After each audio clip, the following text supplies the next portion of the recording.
Soy Erika. Tengo 29 años y trabajo como gerente de inversiones en Goldman Sachs. Pero déjenme retroceder un poco y contarles cómo llegué hasta aquí, porque es una historia sobre ser la hija no deseada en una familia que básicamente me trataba como si fuera una pieza de repuesto. Nací siendo la cuarta hija. Mis padres ya tenían 2 hijos, Marcos e Iker, y una hija, Sofía.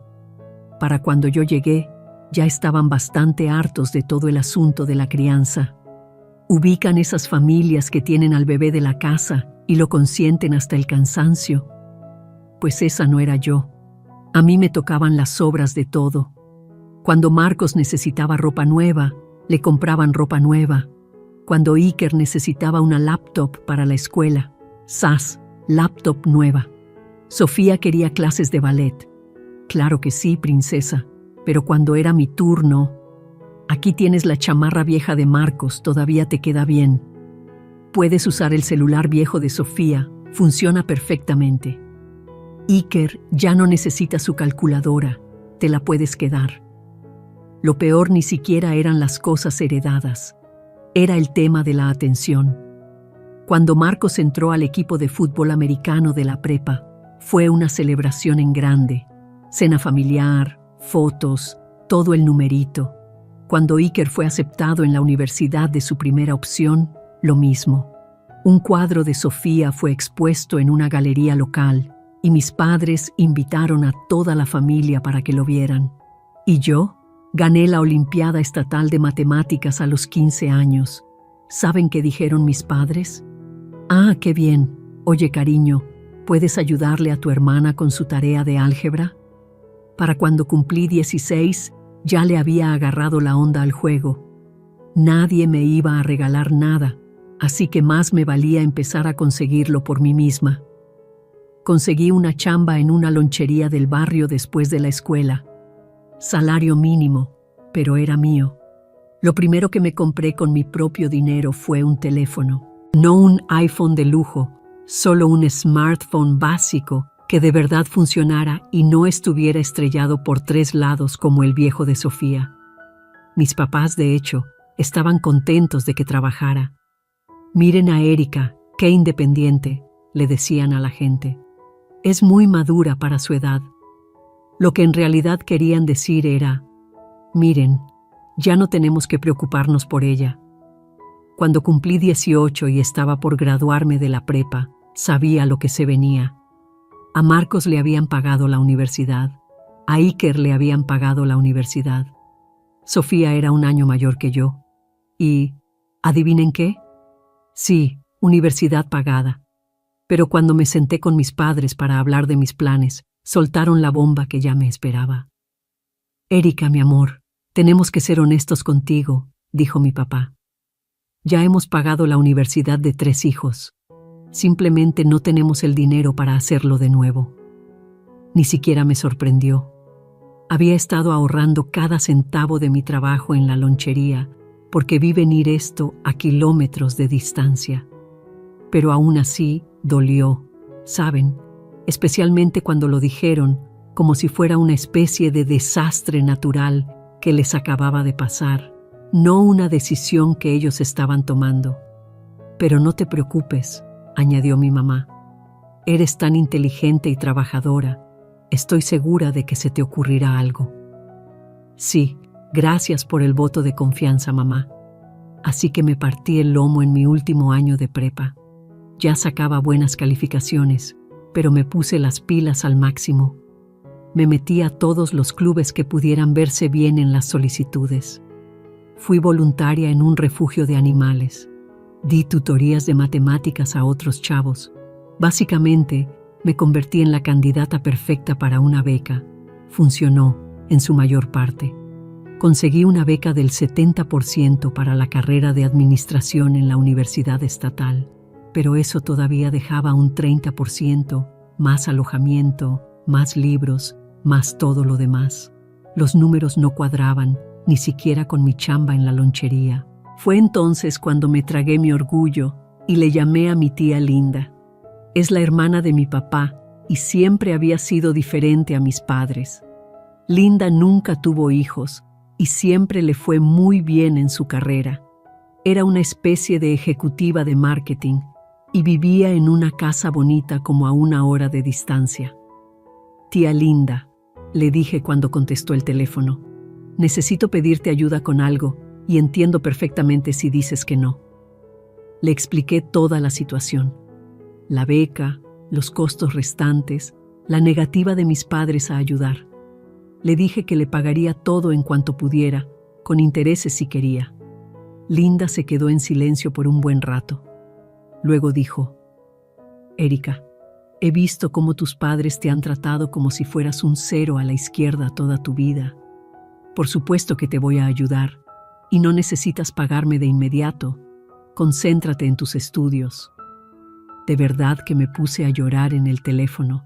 Alguien de mi familia por fin me estaba apoyando, pero hasta ese momento me lo arruinaron. Estaba tan emocionada que bajé corriendo las escaleras para decirles a mis padres que ya había resuelto el asunto del dinero para la universidad. Estaban en la cocina con Marcos, que acababa de graduarse de su elegante universidad privada, y estacionado en la entrada había un Honda Civic nuevo con un enorme moño rojo. «Felicidades, hijo», decía mi papá, «te lo ganaste». Marcos sonreía como un tonto, tomándose fotos con su coche nuevo, y yo ahí parada pensando, «Oigan, acabo de asegurar el financiamiento para toda mi educación universitaria». Pero nadie estaba escuchando. Entonces tuve lo que probablemente fue una idea muy estúpida, pero tenía 18 años y me sentía audaz. «Oye, Marcos», le dije, «ya que tienes coche nuevo, ¿crees que podría quedarme con el tuyo viejo? De verdad me serviría para ir a la universidad». Marcos me miró como si le hubiera pedido que me donara un riñón. «¿Hablas en serio? Voy a vender ese coche y usar el dinero para el depósito de mi departamento. ¿Por qué te lo regalaría sin más? Porque soy tu hermana y te ayudé con tus tareas de economía como por 2 años seguidos». Él soltó una carcajada. «Erika, puedes tomar el microbús como cualquier otro estudiante universitario. Te va a hacer bien batallarle un poco». Mis padres asintieron, como si esto fuera perfectamente razonable. «Tienes razón, mi amor», dijo mi mamá. «El transporte público forja el carácter». Esa noche, acostada en mi cama, no dejaba de pensar en cómo mis padres acababan de gastar probablemente 400,000 pesos en un coche para Marcos, pero para mí, tomar el microbús forjaría el carácter. Había terminado de esperar cualquier cosa de ellos. A partir de ese momento, estaba verdaderamente por mi cuenta. La universidad fue exactamente lo que esperaba. Yo partiéndome el lomo mientras todos los demás recibían apoyo familiar. Viví en casa para ahorrar dinero, lo que significaba tomar 2 microbuses todos los días para llegar al campus. El trayecto era de 1 hora de ida y otra de vuelta, pero no importaba. Me había vuelto buena para hacer que las cosas funcionaran. Estudié administración de empresas con especialización en gestión de inversiones. Para pagar los libros y los materiales, conseguí un trabajo en una cafetería cerca del campus. El gerente, Toño, era un señor mayor que de verdad se preocupaba por sus empleados. Me acomodaba los horarios alrededor de mis clases y me dejaba estudiar en los ratos muertos. A veces, incluso me ayudaba con mis tareas de finanzas. Resulta que había trabajado en un banco antes de comprar la cafetería. «Vas a llegar lejos, Erika», me decía. «Lo puedo ver, tienes esa hambre». Tenía razón en lo del hambre. Mientras mis compañeros se iban de fiesta los fines de semana, yo estaba trabajando o estudiando. No tenía tiempo para la experiencia universitaria de la que todos hablan. Yo tenía metas.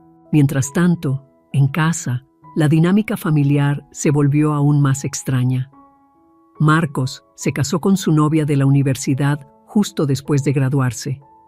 Una boda en grande, por supuesto. Mis padres pagaron todo. Luego Iker decidió que quería mudarse con su novia. Mis padres le ayudaron a encontrar un departamento e incluso le compraron muebles. Sofía fue la siguiente en irse, también con todo el apoyo de sus padres. Pero aquí está el detalle. Aunque Marcos, Iker y Sofía ya se habían mudado, estaban constantemente de vuelta en la casa. Cenas familiares todos los domingos, visitas inesperadas entre semana, celebraciones de días festivos. Y cada vez que aparecían, mis padres se iluminaban como si fuera la mañana de Navidad. Llegaron nuestros hijos favoritos, decía mi mamá literalmente cuando entraban, sin siquiera intentar disimularlo. Yo podía estar sentada ahí mismo, en la mesa de la cocina, haciendo tarea, y ella decía cosas así, como si yo fuera invisible. Luego llegó el día de la graduación. Había sobrevivido a 4 años. Me gradué con mención honorífica y ya tenía un trabajo asegurado en Goldman Sachs. Cuando crucé el escenario, mis padres aplaudieron cortésmente, como si estuvieran en la graduación del hijo de otra persona. 2 semanas después, mis padres me sentaron para una reunión familiar. «Erika», comenzó mi papá, «ya tienes 22 años. Creemos que es hora de que encuentres tu propio lugar. Pero Marcos vivió aquí hasta los 24, Iker vivió aquí hasta los 23, Sofía vivió aquí hasta el año pasado. Tú siempre has sido más madura», dijo mi mamá, «más autosuficiente». Traducción: nunca nos importaste lo suficiente como para preocuparnos por ti en primer lugar. Me dieron 2 semanas para encontrar algo y mudarme. Encontré un estudio al otro lado de la ciudad. El día de la mudanza fuimos solo yo y un camión de alquiler. Mis padres no ayudaron, ni siquiera me pidieron mi nueva dirección. Así que me mudé sola a mi pequeño estudio y comencé mi verdadera vida adulta, sola, como siempre. Pero aquí es donde la cosa se pone realmente retorcida.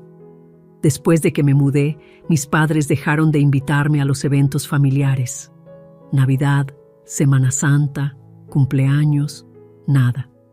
Mientras tanto, Marcos, Iker y Sofía estaban allí en cada una de las festividades, publicando fotos familiares felices en las redes sociales. La primera Navidad después de mudarme, me senté en mi departamento comiendo comida china para llevar, mientras veía las historias de Instagram de mis hermanos de la gran cena familiar a la que no fui invitada. Dolió más de lo que quería admitir, así que al año siguiente decidí simplemente aparecer. Compré un pie y manejé hasta la casa de mis padres el día de Nochebuena. Cuando entré, ya estaban todos allí.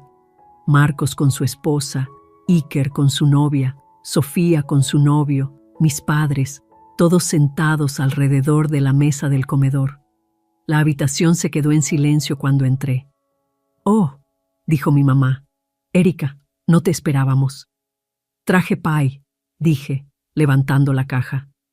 «Qué bien», dijo mi papá. Me senté a la mesa y fue como si fuera un fantasma. Todos siguieron hablando a mi alrededor sobre el nuevo ascenso de Marcos, la maestría de Iker, la última exposición de arte de Sofía. Cuando alguien me dirigía la palabra, era con esa cortesía falsa, como si fuera una vecina que había pasado a saludar de la nada. «¿Y bien, Erika?», dijo Sofía con una sonrisa forzada. «¿Qué tal el departamentito?» «Está bien», dije. «¿Sigues tomando el micro para todos lados?», preguntó Iker, y Marcos soltó una risita. Mis padres simplemente se quedaron sentados, dejando que sucediera. Después de la cena, ayudé a levantar la mesa, me despedí y me fui. Nadie intentó detenerme ni preguntó cuándo me volverían a ver. Esa fue la última vez que aparecí sin ser invitada en algún lugar. ¿Y saben qué? Nunca llamaron para ver cómo estaba después de eso. Ni una sola vez. Yo tampoco les llamé. Simplemente dejamos de hacerlo. Así pasaron los años. Me concentré en el trabajo. Me ascendieron 2 veces. Le pagué a mi tía Linda hasta el último centavo que le debía, con intereses. Me compré mi propio coche, un Rolls Royce Spectre, un auto carísimo, que me costó más de 5 millones de pesos. Me compré un departamento en Santa Fe con una hipoteca. Viajé a Europa 2 veces. Estaba construyendo una vida y era una buena vida. Luego, la semana pasada, 3 años después de ese desastre de Navidad, estaba en mi escritorio revisando el portafolio de un cliente cuando sonó mi teléfono. Erika, soy mamá.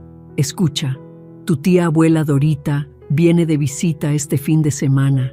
Quiere ver a toda la familia junta. Tienes que estar aquí el sábado a las 6 para la cena. Tía abuela Dorita. Apenas la recordaba. Una pariente anciana que vivía al otro lado del país y enviaba tarjetas de cumpleaños con 100 pesos cuando era niña. No creo que pueda llegar, empecé a decir. Esto no es opcional, Erika. Preguntó específicamente por todos. No nos avergüences. Y luego me colgó. Me quedé sentada mirando mi teléfono. Qué descaro el de esta gente. 3 años de silencio absoluto. Y ahora querían que apareciera y jugara a la familia feliz para una tía vieja que no había visto desde que tenía 12 años. Mi primer instinto fue ignorarlo por completo. Pero luego me puse a pensar en cuánto había cambiado mi vida desde aquella horrible Navidad. Ahora tenía dinero de verdad. Tenía un éxito que ellos ni siquiera podían imaginar. Y de repente quise ir, no porque los extrañara o quisiera reconectar, sino porque quería ver sus caras cuando se dieran cuenta en lo que me había convertido.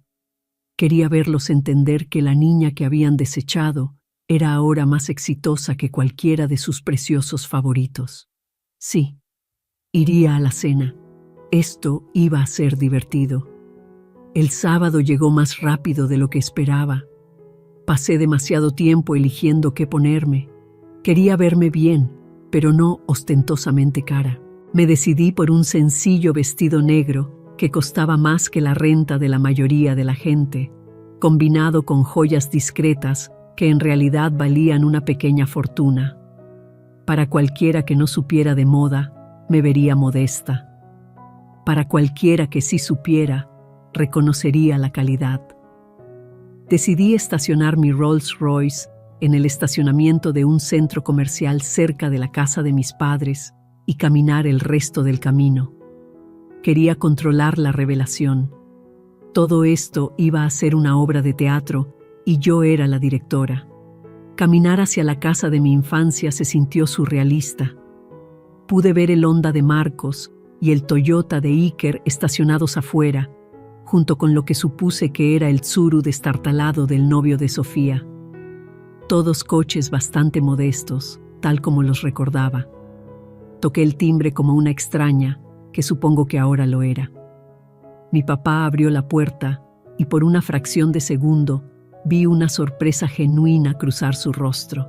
Luego, la sonrisa falsa se activó. «Erika, llegaste». Me dio un abrazo incómodo que se sintió como una actuación. «Pasa, pasa. Todos están muy emocionados de verte». Sí, claro. La sala estaba llena. La tía abuela Dorita era diminuta y anciana, sentada en el sillón reclinable de mi papá, como una reina presidiendo su corte. Debía estar rondando los 90.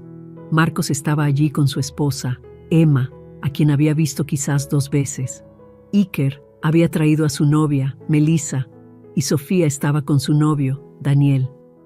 «Miren todos quién está aquí», anunció mi mamá, como si yo fuera una invitada sorpresa en lugar de su hija a la que habían invitado específicamente. La tía abuela Dorita me miró entrecerrando los ojos a través de unos lentes gruesos. «¿Es la pequeña Erika? Cielos, ¿cómo has crecido?». Todos nos mudamos al comedor y me encontré apretada entre Iker y Sofía en el extremo más alejado de la mesa. La tía abuela Dorita obtuvo el asiento de honor junto a mis padres, obviamente. Comenzó la cena e inmediatamente mis padres se lanzaron a su habitual sesión de alardes sobre Marcos, Iker y Sofía. Marcos había conseguido un ascenso en su firma de contadores. Iker estaba terminando su maestría en pedagogía. La Galería de Arte de Sofía había presentado su trabajo en alguna exposición local. «Estamos tan orgullosos de todos nuestros hijos», le dijo mi mamá efusivamente a la tía abuela Dorita. «A todos les ha ido tan bien por sí mismos». Mientras tanto, mis hermanos comenzaron su jueguito de lanzarme indirectas, pero haciéndolo con sonrisas para que la tía abuela Dorita no se diera cuenta. «Erika, me encanta tu vestido», dijo Sofía dulcemente. «Es tan sencillo, muy minimalista. Supongo que esa es la tendencia ahora, ¿verdad? Menos es más». Estaba tratando de decir que mi atuendo era barato, pero la broma era para ella. Este sencillo vestido costaba más que su renta mensual. «Gracias», dije, simplemente sonriendo. Luego Iker intervino. «Oye, Erika, noté que viniste caminando esta noche. ¿Sigues tomando el micro para todos lados? Recuerdo cuando le pediste a Marcos su coche viejo aquella vez». Se rió entre dientes como si fuera el recuerdo más gracioso del mundo. Marcos se unió a la risa. «Ah, sí. Y mamá y papá dijeron que podías tomar el micro como los demás estudiantes, para forjar el carácter, ¿verdad?» Todos pensaron que esto era divertidísimo. Incluso mis padres sonreían al recordar cómo me negaron un transporte básico mientras le compraban a Marcos un coche nuevo. Yo solo seguí sonriendo y comiendo mi lomo de cerdo. Por dentro, me reía de lo patéticos que eran todos. Todavía atrapados en la misma casa, los mismos trabajos, el mismo pensamiento mediocre, burlándose de mí por cosas que sucedieron hace 7 años. La tía abuela Dorita había estado callada durante la mayor parte de la cena, solo escuchando y observando. Finalmente, se volvió hacia mí. «Erika, querida, noto que todos han estado hablando de tus hermanos, pero nadie ha mencionado a qué te dedicas. ¿En qué trabajas?» La mesa se quedó en silencio. Podía sentir los ojos de todos sobre mí. «Trabajo para una compañía de inversiones», dije simplemente. «Goldman Sachs». El silencio que siguió fue hermoso. Observé el rostro de mi papá mientras procesaba lo que acababa de decir. El tenedor de mi mamá se detuvo a medio camino de su boca. Marcos, Iker y Sofía parecían confundidos, como si no estuvieran seguros de si debían seguir burlándose de mí. «Goldman Sachs», repitió la tía abuela Dorita, claramente impresionada. «Bueno, querida, eso es todo un logro. Te debe estar yendo muy bien». «Me va bastante bien», dije con modestia. El resto de la cena fue incómodo a más no poder. Mis hermanos no sabían cómo continuar su jueguito de burlarse de mí, y mis padres no dejaban de lanzarse miradas. La tía abuela Dorita siguió haciéndome preguntas sobre mi trabajo y podía notar que estaba genuinamente interesada. Era muy lúcida para su edad. Después de la cena, ayudé a levantar la mesa, como en los viejos tiempos, pero la dinámica había cambiado. Nadie me trataba ya como la oveja negra de la familia. Todos me observaban, tratando de descifrar qué había cambiado. «Bueno, tía abuela Dorita», dije, mirando mi reloj, «esto ha sido encantador, pero probablemente debería irme a casa. Mañana tengo que levantarme temprano». «Por supuesto, querida», dijo ella. «Fue maravilloso volver a verte. Tienes que venir a visitarme alguna vez». Mis padres se levantaron de inmediato. «Te acompañamos a la puerta», dijo mi mamá alegremente, «para tomar un poco de aire fresco». Por supuesto que lo harían. Querían mantener el acto de la familia feliz hasta el final. Así que todo el grupo me siguió afuera. Mis padres, Marcos y Emma, Iker y Melissa, Sofía y Daniel. Todos charlaban y reían, probablemente esperando verme caminar por la calle hasta la parada del microbús. En lugar de eso, caminé directamente hacia mi Rolls Royce. El silencio que cayó sobre el grupo fue absolutamente perfecto. Desbloqueé el coche con el control remoto y el sutil bip pareció resonar en el tranquilo vecindario. Me subí, encendí el motor y me detuve junto a donde estaban todos parados en el césped. Bajé la ventanilla. Mi papá estaba allí parado con la boca abierta. Finalmente logró balbucear. Ese coche cuesta al menos 5 millones de pesos. Mi mamá soltó un jadeo. La cara de Sofía se había puesto completamente blanca. Marcos e Iker miraban el coche con una mezcla de conmoción y envidia que era absolutamente deliciosa. Les sonreí a todos. «Ah, esta cosa vieja no es nada comparado con mi departamento en Santa Fe». Las expresiones en sus rostros cuando se dieron cuenta de que poseía tanto un coche de lujo como mi propio departamento no tuvieron precio. Se quedaron allí, pálidos y sin palabras. Subí la ventanilla y me alejé, observándolos por el espejo retrovisor. Seguían allí parados como estatuas, mirándome fijamente. La mejor noche de sábado que había tenido en años. El domingo por la mañana me desperté sintiéndome increíble. Me preparé un buen desayuno, me puse mi ropa de correr y me dirigí al Parque La Mexicana para mi carrera habitual de fin de semana.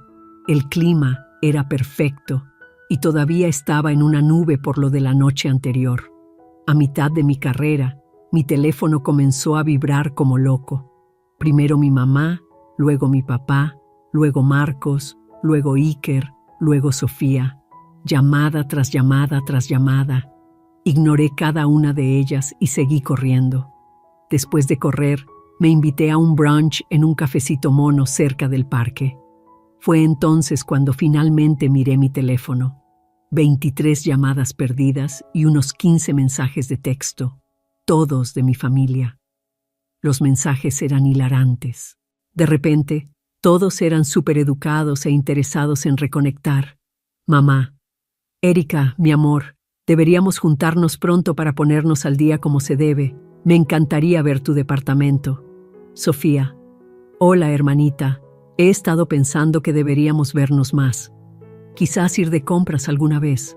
Me encantaría ver tu casa. Marcos: hola, Erika. Fue genial verte anoche. Deberíamos comer pronto y hablar de tu trabajo. Muy impresionante. Iker: Erika, neta, no tenía idea de que te estuviera yendo tan bien. Definitivamente deberíamos mantenernos en contacto. Un café algún día. Incluso papá me mandó un mensaje. Erika, tu madre y yo estamos muy orgullosos de ti. Deberíamos cenar de nuevo pronto, solo la familia. No respondí a ninguno de ellos. En cambio, pedí otro café y disfruté viendo a la gente pasar. Por primera vez en mi vida adulta, me sentí completamente libre de mi familia. Pasaron 2 semanas. Las llamadas y los mensajes siguieron llegando, cada vez más desesperados. Mi mamá comenzó a dejar mensajes de voz sobre cuánto me extrañaban y cómo siempre supieron que yo era especial. Marcos empezó a hablar de inversiones familiares y a pedirme consejos financieros. Sofía sugirió que hiciéramos un viaje de hermanas a algún lugar caro. Borré todo sin responder. Luego, una tarde, al salir del trabajo, vi 2 figuras familiares de pie junto a mi coche en el estacionamiento. Mis padres. «Erika», gritó mi mamá cuando me vio. «Te hemos estado esperando». Suspiré. «Está bien. Hay una cafetería al otro lado de la calle. Podemos hablar allí». Caminamos hacia el pequeño café en silencio. Pedí mi latte de siempre. Ellos pidieron café americano. Nos sentamos en una mesa de la esquina y esperé a que empezaran a hablar. «Erika», comenzó mi mamá, «queremos que sepas lo orgullosos que estamos de ti. Siempre fuiste tan independiente, tan decidida. Sabíamos que llegarías a ser alguien». Casi me río a carcajadas. «Cometimos algunos errores cuando eras más joven», continuó mi mamá. «Nos damos cuenta de eso ahora, pero queremos enmendarlo. Queremos que vuelvas a ser parte de la familia». Me quedé sentada, esperando la verdadera razón por la que estaban allí. «La cosa es», prosiguió mi mamá, «que Marcos se está preparando para proponerle matrimonio a Emma y quieren una boda grande. Y Sofía ya lleva 3 años con Daniel, así que probablemente se comprometan pronto también. Ahí estaba. Las bodas son caras, dijo mi papá, y como a ti te va tan bien económicamente, pensamos que tal vez podrías ayudar. Ya sabes, como una forma de reconectar con la familia. ¿Ayudar cómo?, pregunté, aunque sabía exactamente a dónde iba esto. Bueno, si pudieras contribuir con los costos de la boda, realmente ayudaría a Marcos y a Sofía a empezar sus matrimonios y demostraría que estás comprometida a ser parte de esta familia de nuevo. Los miré fijamente por un largo momento. Luego me eché a reír de verdad, del tipo de risa que hace que la gente de otras mesas se voltee a mirar. A ver si entendí bien, dije. Quieren que pague las bodas de Marcos y Sofía para poder ganarme mi regreso a una familia que me echó, me ignoró durante 3 años y a la que nunca le importó un comino mi éxito hasta que se enteraron de que tenía dinero. Mis padres se veían incómodos. No es así, Erika. Es exactamente así, dije poniéndome de pie. ¿Saben cuál es la parte más graciosa? Siguen diciendo que siempre supieron que tendría éxito, pero si eso fuera cierto, me habrían tratado mejor cuando estaba creciendo. Me habrían apoyado como apoyaron a Marcos, Iker y Sofía. Me habrían invitado a las cenas familiares en lugar de dejarme comer comida china sola en los días festivos. Los ojos de mi mamá se estaban llenando de lágrimas. Cometimos errores, pero podemos arreglarlo. No, no pueden, dije, porque yo no quiero arreglarlo. He pasado toda mi vida tratando de ganarme el amor de gente que nunca me lo iba a dar. Ya terminé con eso.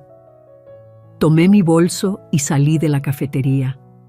Durante los meses siguientes, intentaron llamar algunas veces más, pero finalmente se rindieron. Me enteré por mi tía Linda que Marcos sí se casó, y al parecer la boda fue bastante pequeña y modesta. Seguí trabajando, seguí construyendo mi vida, seguí viajando. Conseguí otro ascenso y una oficina en la esquina. Empecé a salir con un chico llamado David que trabaja en tecnología y que de verdad aprecia que sea independiente y exitosa. A veces la gente me pregunta si extraño tener una familia. La respuesta es no. No puedes extrañar algo que nunca tuviste realmente. Mi familia nunca me vio como una persona digna de ser amada. Me vieron como una carga o como una cuenta bancaria, dependiendo de mi patrimonio neto. Tengo 30 años. Vivo en un hermoso departamento en la Ciudad de México. Conduzco un coche con el que la mayoría de la gente solo sueña, y estoy rodeada de personas a las que realmente les agrado por quien soy. No necesito la validación de la gente que me desechó en el momento en que fue conveniente. Fin de la historia.